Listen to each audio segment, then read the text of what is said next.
Bien, allez, donc ce premier live Facebook sur, alors sur un thème qui concerne directement les entreprises, hein, puisqu'il s'agit de cette fameuse prime des 1500 € dont on parle beaucoup. Le but sur ce live Facebook, ça ne va pas forcément être de justifier telle ou telle mesure, parce qu'elle nous s'impose à nous, excusez-moi, elle s'impose hein, à nous tous, mais par contre de vous expliquer dans quel cas vous pouvez l'obtenir et quels sont les critères pour pouvoir l'obtenir. Ça va être un petit peu notre démarche dans le quart d'heure qui vient. Donc voilà, notre souci, ça a été un souci d'explication. On organise ce live Facebook avec la CCI de Rochefort et la CCI de La Rochelle, hein, les deux chambres ensemble. Et puis, on va avoir avec nous quelqu'un qui va nous accompagner, qui, confinement oblige, elle aussi est chez elle.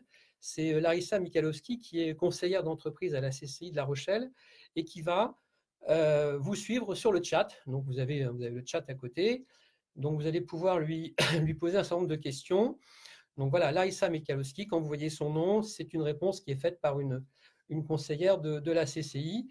Et puis, je vous donnerai aussi à la fin l'ensemble des éléments pour pouvoir contacter les conseillers, soit de la CCI de Rochefort, soit de la CCI de La Rochelle, et puis aussi les éléments de mail pour pouvoir nous contacter. Le but étant, bien entendu, d'essayer de vous répondre le mieux possible. Alors, concernant cette fameuse prime des 1500 €, il y a un élément clé à retenir. En fait, cette prime est liée à 4 critères. Le premier critère, qui est quand même qui a un spectre relativement large, est un critère lié à la forme juridique. C'est-à-dire que cette prime peut être destinée soit à une société, soit à une entreprise en nom personnel, un travailleur non salarié, soit une micro-entreprise, soit une association exerçant un but économique. Donc on est quand même sur un spectre relativement large sur ce critère-là. Une précision quand même, deux précisions. La première, c'est l'entreprise ne doit pas être détenue majoritairement par une autre entreprise. Je parle d'une entreprise qui fait de la demande, bien entendu.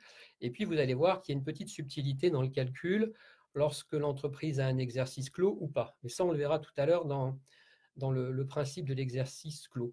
Je fais une petite parenthèse aussi, cette prime, parce qu'il y a beaucoup de questions sur le sujet, cette prime est une prime défiscalisée. Pardon. Un petit peu perturbé par le lancement qui n'a pas bien fonctionné. Donc, premier critère, relativement large. Deuxième critère, qui est un critère d'effectif. Alors ça, c'est important parce que nous avons eu plusieurs questions sur le sujet. L'effectif doit être inférieur ou égal à 10 salariés.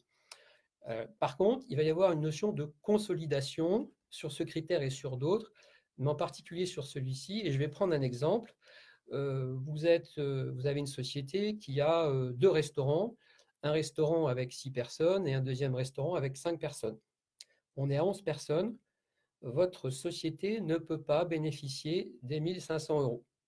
Il y a peut-être d'autres mesures dont elle pourra bénéficier, mais par cet exemple-là, ce que je voulais bien vous expliquer, c'est que l'État va considérer un chiffre consolidé d'effectifs. Donc, si vous avez moins de 10 salariés ou si vous avez 10 salariés, effectivement, vous allez pouvoir bénéficier de cette prime. L'autre critère est un critère de chiffre d'affaires. Alors, un chiffre d'affaires qui s'entend hors taxe pour les entreprises et net de taxes pour les micro-entreprises et les professions libérales, on verra tout à l'heure dans le calcul. Ce chiffre d'affaires doit être inférieur à 1 million d'euros. Ça, c'est extrêmement important. On revient à notre principe de consolider. Si vous avez une société avec 2 entreprises, si vous êtes au-delà d'1 million d'euros, normalement, vous ne pouvez pas bénéficier de cette prime. Donc, on est sur un chiffre d'affaires d'1 million d'euros consolidé.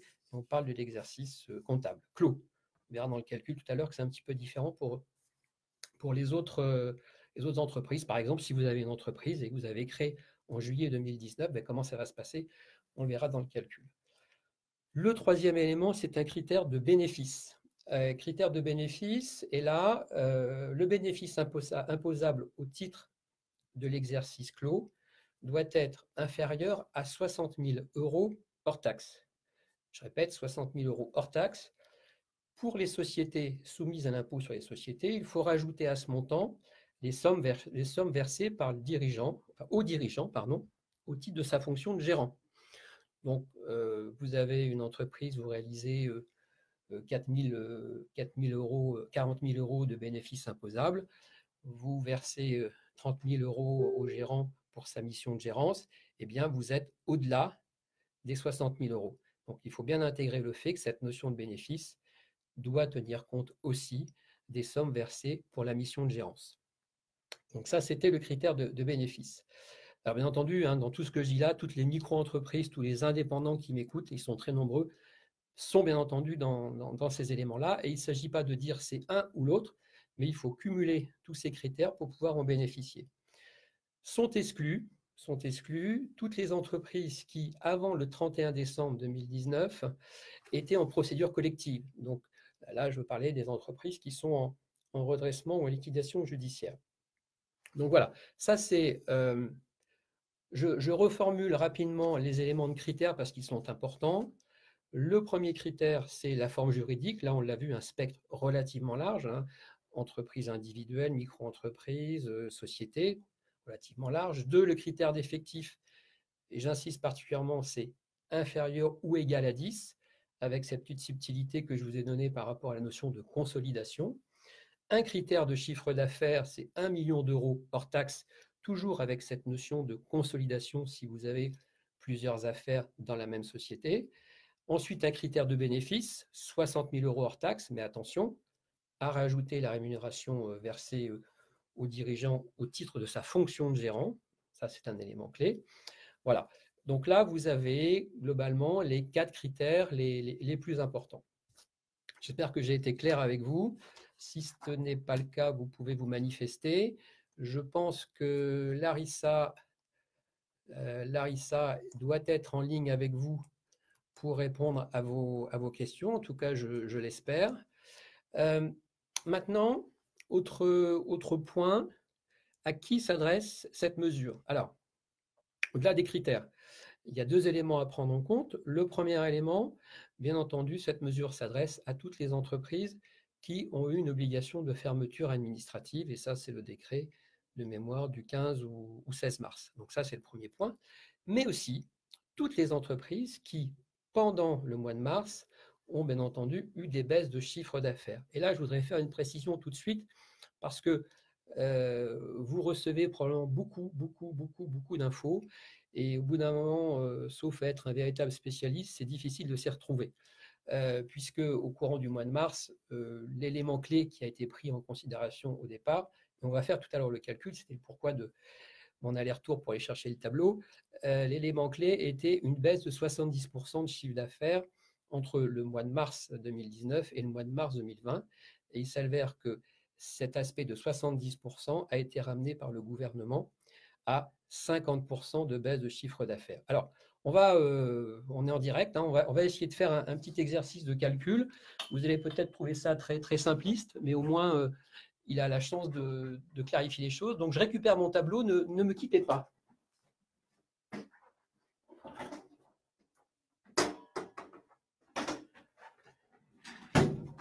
Voilà, alors quand je vous disais qu'on était un peu dans l'artisanat, ce n'est pas une plaisanterie. On va commencer par le cas d'une entreprise. Alors, donc on a les 4 premiers critères, vous les avez vus. Et puis voilà, on est dans une situation où votre entreprise a fait un chiffre d'affaires hors taxe, toujours hors taxe, hein, en 2019 de 16 000 euros. En mars 2020, vous avez fait 2 000 euros. Vous avez une baisse de 67%, donc vous êtes bien entendu dans les clous, 70 et 50%. Donc vous êtes susceptible d'avoir cette prime. Cette prime sera de 1 500 euros. Le calcul est relativement simple.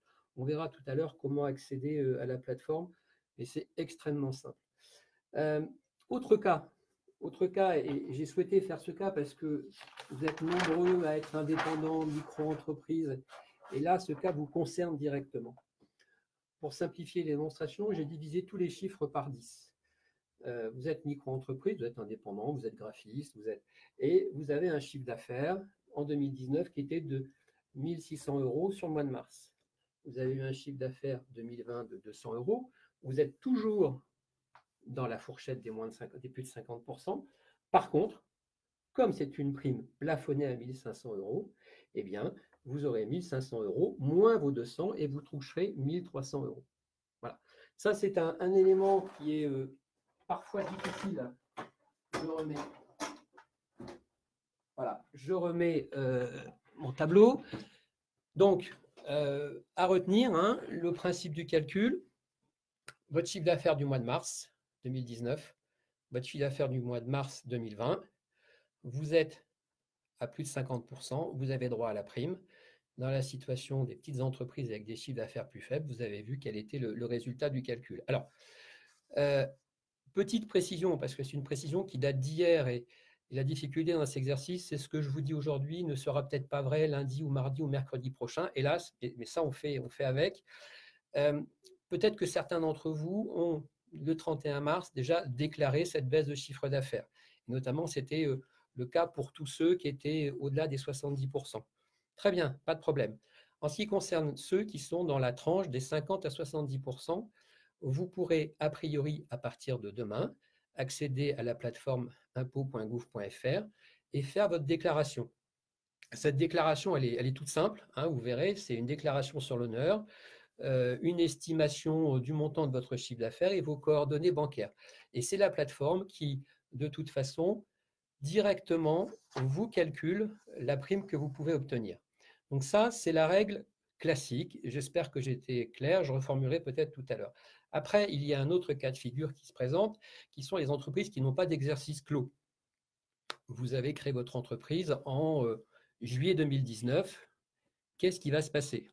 Eh bien, en fait, vous allez faire un calcul sur votre chiffre d'affaires mensuel moyen entre juillet 2019 et fin février 2020. Donc, on va arriver à un chiffre d'affaires moyen. Ce chiffre d'affaires moyen, vous allez le comparer avec votre chiffre d'affaires de mars 2020. Et après, on est dans le même processus. Si vous avez une baisse de plus de 50%, vous rentrez dans les clous pour pouvoir bénéficier de cette prime. On est bien d'accord qu'on parle de hors taxe à chaque fois en chiffre d'affaires, et pour les micro-entrepreneurs et les professions libérales, c'est le chiffre d'affaires que vous déclarez à l'URSSAF. Donc, je vous disais tout à l'heure, extrêmement simple sur la plateforme. Hein, allez-y, vous pouvez faire le test vous-même, déclaration sur l'honneur, estimation du montant et les coordonnées bancaires. Ce n'est pas tout. Ce n'est pas tout, et ça, je pense que ça va évoluer dans les jours qui viennent. Et d'ailleurs, en laissant tout à l'heure les éléments de mail pour que vous puissiez soit nous questionner ou peut-être nous demander si nous proposer peut-être d'autres lives de ce type si ça vous paraît pertinent. Quand même une autre chose qui est la fameuse aide complémentaire de 2 000 € dont vous avez peut-être entendu parler. Et là, on a un mécanisme qui sera probablement un mécanisme où on va coupler l'effort de l'État et l'effort des régions. Cette aide complémentaire de 2 000 €, elle a un certain nombre de critères. La première, c'est bien entendu avoir bénéficié des lettres des 1 500. Ça, c'est le premier point. Le deuxième point, c'est avoir au moins un salarié. Le troisième point, et je lis hein, le texte tout simplement, être dans l'impossibilité de régler les créances à 30 jours et s'être vu refuser un prêt de trésorerie par la banque. Voilà. Si vous avez ces éléments-là, vous allez pouvoir faire une nouvelle demande pour une aide de 2 000 €.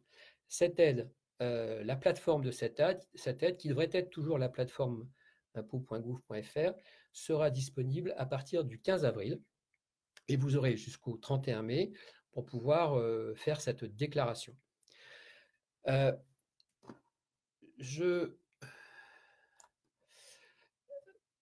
Voilà, alors je reviens, je ne vais pas reformuler la partie juridique, c'est pas la peine, avec les critères, vous avez compris. Vous avez compris qu'aujourd'hui, voilà, on n'est plus sur 70%, on est sur 50%. Vous avez compris le calcul, hein, les chiffres d'affaires à comparer, le principe de la plateforme, le principe de l'aide supplémentaire. Maintenant, je vais vous donner quelques éléments si vous voulez nous contacter. Donc, je vous rappelle que ce live était organisé par les deux chambres de commerce, Rochefort et La Rochelle. Vous pouvez poser directement vos questions aux conseillers techniques de la chambre, enfin des chambres. Je n'ai pas vu dans le chat Laïssa Michalowski, donc j'ai le sentiment qu'elle n'a pas pu se connecter, puisqu'elle aussi était de chez elle. Donc voilà, tout ceci, voilà, on apprend un petit peu en faisant, et elle a probablement eu un problème de connexion chez elle, et je m'en excuse auprès de vous. Pour nous contacter, donc bien entendu, les numéros de téléphone, hein, puisque nos permanences téléphoniques sont ouvertes pour les deux chambres. Vous avez pour les deux chambres un mail qui est crise@larochelle.cci.fr et crise@rochefort.cci.fr. Alors, vous ne préoccupez pas trop de savoir si vous dépendez de la CCI de La Rochelle, de la CCI de Rochefort, peu importe. Écrivez-nous, posez-nous une question et on essaiera, avec toutes les informations que nous avons aujourd'hui, et on ne les a pas toutes parce qu'on a été sollicité par certains d'entre vous sur des questions particulières sur lesquelles aujourd'hui l'État n'a pas encore de réponse. Mais tant que faire se peut, on essaiera de vous répondre et de vous répondre rapidement. Vous avez aussi nos deux sites internet où on collationne les éléments, où on essaie de garder des choses très à jour. Ça aussi, ça peut vous aider dans vos démarches. Voilà, je vous remercie en vous priant de bien vouloir m'excuser pour ces problèmes techniques de démarrage. Je vous souhaite une bonne journée. Et puis voilà, si vous souhaitez qu'on traite d'autres sujets de ce type en l'espace de 15 minutes et de façon un peu didactique, eh bien, ça sera avec plaisir. On renouvellera l'expérience. Je vous souhaite une très très bonne journée et prenez soin de vous.